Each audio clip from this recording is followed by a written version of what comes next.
let's do a 4th video, because at this point, fuck it, why not? I honestly didn't intend on doing another one after my latest Fortnite video, but I got bored and decided to check out the Sonic Show's video on Sonic Omens. It's safe to say it was pretty bad. I mean no disrespect to Sonic Show, but a lot of his points were very questionable, to say the least. I'm not going to go through every point, because I've only played a demo of Omens, and he does talk about gameplay and story and shit, and I simply just don't care enough to play and finish the game just for this. And again, like I said earlier, I don't have any hatred towards Sonic Show.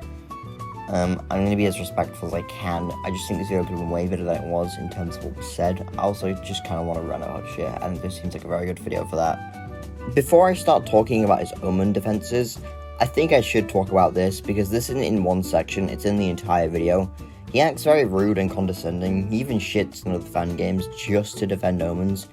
And when he pulls up Twitter screenshots of people, he doesn't even bother to hide their ads, which is a very dumb move considering he has over 160,000 subscribers, and there's a good chance those people could easily be attacked.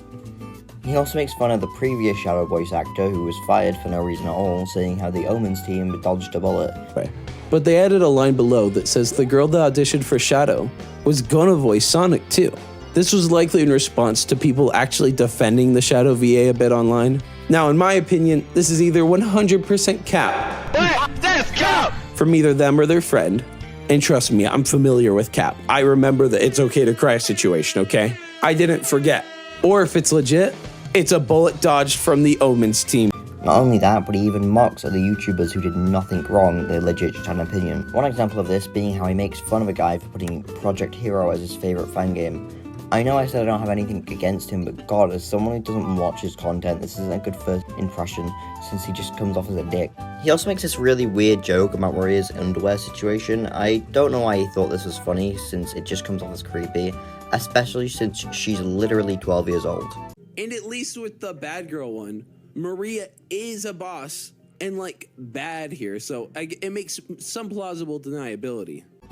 Okay, now let's move on to his Patreon defense. One point he continues to make throughout the Patreon part is that the Omens team having a Patreon is similar to how YouTubers also profit off of Sonic. And I think this should be obvious, but no, just no. Discussing about Sonic is different from making a whole game with Sega's characters, which could be in direct competition with Sega's official games.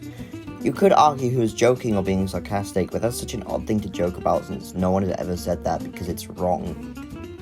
Similar to the YouTuber point, he also goes on about Team Season's Sonic Sad I Am revival, making over $2,000, and that it's not fair for them to be profiting while Omens can't. And while usually I would agree, here's the issue.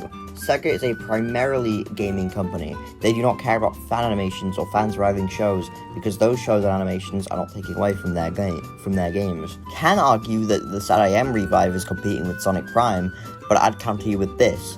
Sega is not making a lot, if any, money off of Prime. They are involved with the show, obviously, but I doubt they are gaining from it.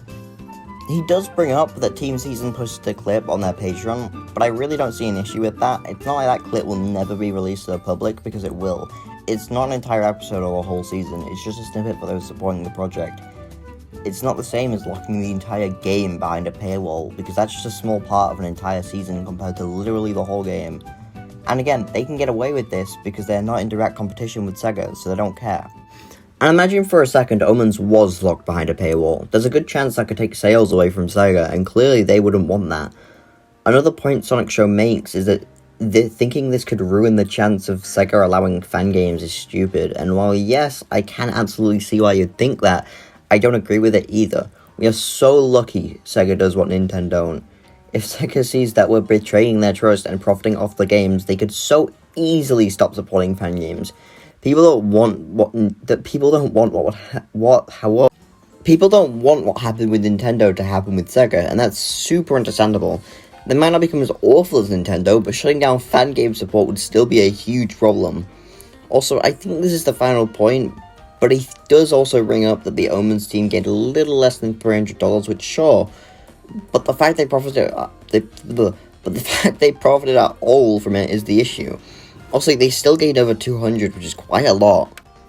Okay, so if you haven't been able to tell by now, this video is just basically mindless dick riding. It's not well constructed or written, and a lot of his points just being unnecessarily mean and rude, or getting things completely wrong. He does have a part where he criticizes the game, but it's less than 2 minutes of an hour and nearly 40-minute video. The first thing he criticizes is the fact that in 2020, during a news drought, they called the team Mania Team, and the project Sonic 2020, which isn't even an actual criticism. And his actual criticism is the voice acting, which would be fine if he hadn't already mentioned the voice acting numerous times before. Why even make a part where you discuss your criticisms if you weren't going to use it effectively? This was your chance to make it clear that the game is far from perfect, but nah, you wasted it. Instead of wasting 13 minutes of the runtime comparing other fan games so you can shit on them and praise Omens as the second coming of Christ, you could have used that instead to actually criticize the game, because no matter how much you like this, there's no way you only have one flaw with this entire game. There's no fucking way. No game is that good. In conclusion, I don't really know what else to say that I haven't said already. Overall, this video is just not good. It wastes time on things that take up way too much of the runtime, and the things that should be called out are defended, such as the Cars 2 music, or he tries to lessen the impact with a weird joke. I do give him props that he called out the bad voice acting, but that's the only thing he calls out. This video just feels so forced, and like he was paid to say all of this. It's not a good review, it's an hour and 39 minutes of dick riding the developers just because.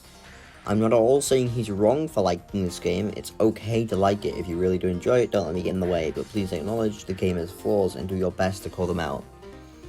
Anyways, follow my Twitter or something, I don't know.